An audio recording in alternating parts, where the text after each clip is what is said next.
खैर मकदम है आपका न्यूज़ 18 उर्दू पर।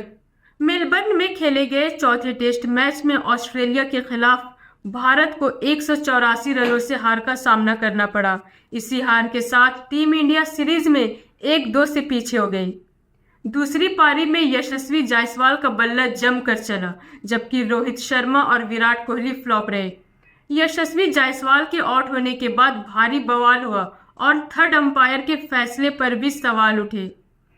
दरअसल इस निको में कोई हलचल न होने के बावजूद भी यशस्वी जायसवाल को आउट करार दिया गया।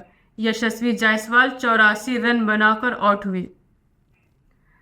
यशस्वी जायसवाल शॉर्ट गेंद को हिट कर रहे थे, जिसके बाद ऑस्ट्रेलिया ने डीआरएस लिया। इस निको में देखा गया गेंद बल्ले से नहीं लगी, कोई हलचल नहीं हुई। इसके बावजूद उन्हें आउट करार दे दिया गया।